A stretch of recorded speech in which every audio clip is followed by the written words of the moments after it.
Coming to you from Rockingham, IPL Radio.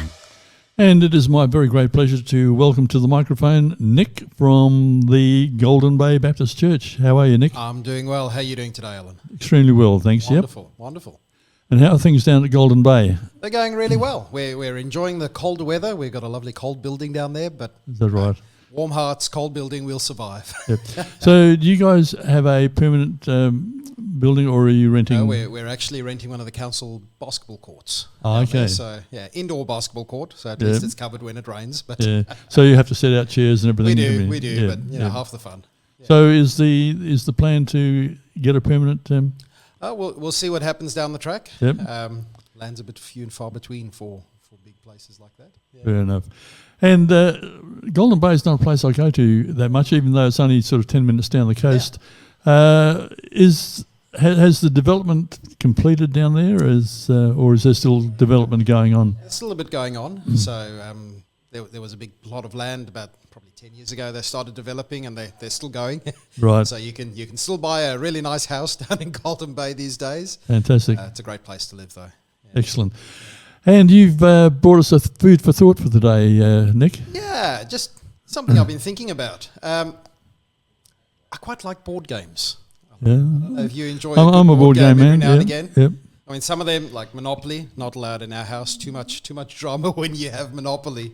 But one of my favourites at the moment is one called Forbidden Jungle. Okay. And what I like about it is that it's a team game. You're all working together against the board game. Right. There's all sorts of things challenging you, like poisonous, spidery kind of things. You got to win and escape together. But every now and again, especially if you play it on the hard difficulty, you get to the point where you know that you're just one card away from losing. And at that point, you kind of have that feeling of going, you know what a great game. Let's just stop. Right. Let's just stop right there because there's nothing I can do. It's hopeless. Mm. And it reminds me a bit of a story in the first part of the Bible.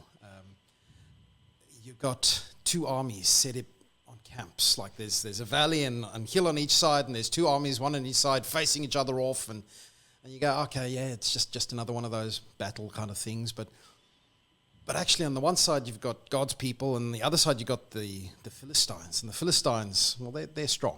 They control all the iron production. So you got an army of people with iron weapons and maybe one or two proper swords on the other side. But that's not their big win at this particular battle, because they're all ready to fight, and then a hero steps out from the Philistine ranks, and he's a tall bloke. He's about 3 meters tall. His armor weighs about 60 kilograms. He's got a spear that I would struggle to pick up, and the tip of the spear is made of iron, and it's about 7 kilograms in weight. And he's just sitting with that thing. And he stands up and he goes, you know what? Send someone to fight me. Let's skip the whole battle thing, and if you win, great, we'll be your slaves. If I win, you guys will be our slaves. And of course, everybody looks at him, and they're not idiots. And they go, we can't win this. And so they hide. And I mean, this happens every morning, every night for 40-odd days. And the people here of Israel, God's people, they're just sitting there quaking in their boots. And then along comes this bloke called David, and he's bringing supplies to his brothers who are fighting in the war. He's hearing, what's happening? It's been a while. We haven't heard anything. And as he arrives, he hears this guy come out, this guy called Goliath, and he says, who's going to fight me? David's like, what? And then turns out the king of Israel has sort of put out a reward saying, anyone who fights this bloke and wins, well, I'm going to give you this. And David's going, what? It's come to this? He goes, no, I'll go fight the bloke. And he goes to the king of Israel, and the king says, come on, mate, you're a bit small. Have you seen the size of that bloke over there? And he goes, yeah, but tell you what, I'm a shepherd. Sometimes they've got lions, we've got bears, and they come and they try and take one of the sheep, and I go and fight it.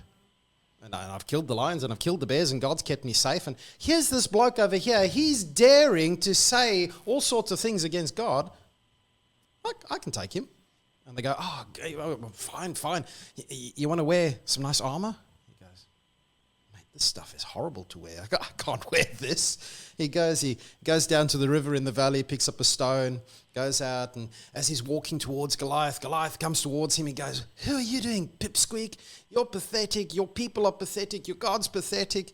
David's like, "Mate, you're not fighting me because I know who's with me. You're going to lose today, and everyone's going to realize God is God, and you're just a small man." And David picks up his stone, puts it in his sling, he throws it, hits the forehead, down goes Goliath. David runs over, grabs Goliath's own swords, chops off his head, and it's pretty violent, graphic stuff, but everyone else was sitting there going, "It's hopeless. Let's just give up the game, let's just go home." And I reckon sometimes life is like that. We get to that point of going, what are we going to do? There's no hope. And sometimes there is no hope. Except if you've got someone on your side who is bigger and stronger. And that's where my hope comes from, because I've got Jesus who's bigger and stronger than death. Right. And so I guess that's just the challenge for us, going, yeah, life's going to get tough sometimes. And you're going to get to that point of going, I can't do anything. I'm just going to crawl away and hope it goes away, which it won't. The question is, where is your hope going to come from in those moments? And I'd say Jesus.